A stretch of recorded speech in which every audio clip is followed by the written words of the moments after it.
কিছু ছিল, হাসিনা ছিল। হাসিনা যে ছাত্রদের হত্যা করছে, জনতার উপরে গুলি চালাইছে, সেইটার জন্য আমরা তাদের সবাই আমরা একসাথে মিলে তাকে প্রতিহত করছি। তাকে আমরা পাঠাই দিছি, তার নিজের বাড়িতে পাঠাই দিছি। তার বাড়ি কই?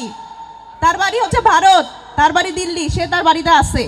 কিন্তু এই যে সংবিধান দেখেন, শেখ হাসিনা পালাইছে, সংবিধানটা তো সে নিয়ে পালাইছে। এখন বাংলাদেশে কোনো সংবিধান নাই। এই সংবিধান দেখেন, এই সাধারণ মানুষের কথা বলে এই রাজনীতিবিদরা ধোঁকাবাজি করছে, আপনাদের সাথে প্রতারণা করছে। কিভাবে প্রতারণা করছে? এই সংবিধানের প্রথমে লেখা আছে, এই সংবিধানের মালিক কে? জনগণ। এই সংবিধানের মালিক জনগণ, এই কথাটা বইলে আপনাদের সাথে ধোঁকাবাজি করা হয়েছে। কিন্তু আপনার হকের জিনিস যখন আপনি পান নাই, আপনি কাউরে যাই ধরতে পারেন নাই। আপনি যখন দেখছেন আমার ড্রেনটা ঠিক নাই, আপনি যাই বলতে পারেন নাই যে আমার ড্রেনটা করে দাও নাই কেন, তুমি তো এই কমিটমেন্ট দিয়ে আমার কাছ থেকে ভোট নিয়ে গেছো, বলতে পারেন নাই। তার মানে এই সংবিধান নাগরিক অধিকার রক্ষা করে না। তাহলে এই সংবিধান যদি নাগরিক অধিকার রক্ষা না করে, কেউ যদি মিথ্যা বলে আমাদের কাছে ভোট নিয়ে গিয়ে আমাদের জন্য যে কাজ করা দরকার ছিল সেটা যদি না করে, আমরা যদি তাকে ধরতে না পারি, তাকে যদি জেল জরিমানা না করতে পারি, এই সংবিধান দিয়ে আমরা কি করব? এই জন্যই আমাদের আসলে আমরা বলতেছি আমাদের নতুন সংবিধান দরকার। নতুন সংবিধান দরকার, কারণ জনগণের যে অধিকার, সেই অধিকার যাতে সেখানে আসলেই প্রতিফলিত হয়। আমাদের শুধুমাত্র কি একটা নির্বাচনের জন্য এই এত বড় একটা গণ অভ্যুত্থান হয়েছে? আপনারা বলেন তো। ধরেন চাচা আপনার মাথা ব্যথা, তারপরে ওই ভাইয়ের হচ্ছে পেট ব্যথা, তারপরে ওই ভাইয়ের হইলো বাসার সামনে পানি। নির্বাচনের জন্য কি এই গণ অভ্যুত্থান হয়েছে? আপনারা জানেন যে ঐকমত্য কমিশনে আমরা বিভিন্ন সংস্কারের কথা বলছি, সব রাজনৈতিক দলগুলা গেছে, কিন্তু যে কি হয়েছে জানেন? একটা নির্দিষ্ট দলের কাছে যেয়ে সব সংস্কার আটকে গেছে। কিভাবে আটকে গেছে? সে সেখানে যেয়ে বলছে এগুলা কিছুই হবে না, আমরা ক্ষমতায় গেলে এগুলা কোনো সংস্কার করব না, আমরা কি করব? আমরা খালি নির্বাচন চাই, আমরা আমাদের মতো দেশটা চালাবো।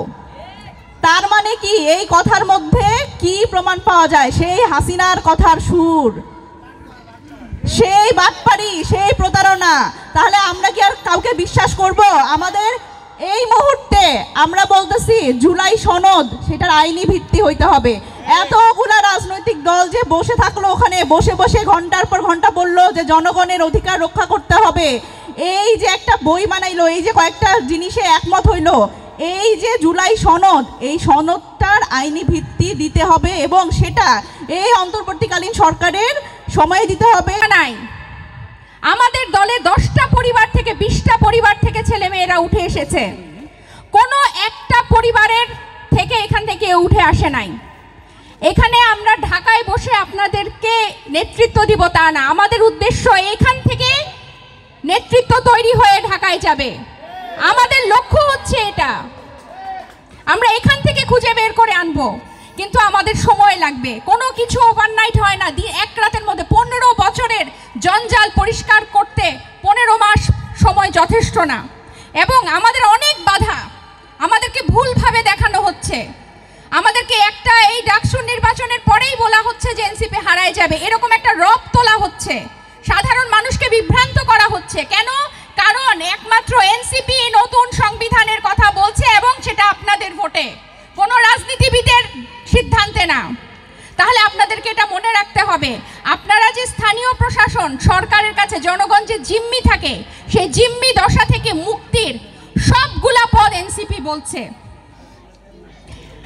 আপনারা জানেন বিভিন্ন সময় এনসিপিকে ধর্মভিত্তিক বিভিন্ন ট্যাগিংয়ে ট্যাগ দেওয়ার চেষ্টা করা হয়, কিন্তু এনসিপি শুরু থেকেই বলছে প্রত্যেকটা ধর্মের মানুষ, প্রত্যেকটা ভাষার মানুষ, প্রত্যেকটা জাতির মানুষ সমান অধিকার ভোগ করবে বাংলাদেশের, সবাই বাংলাদেশের নাগরিক।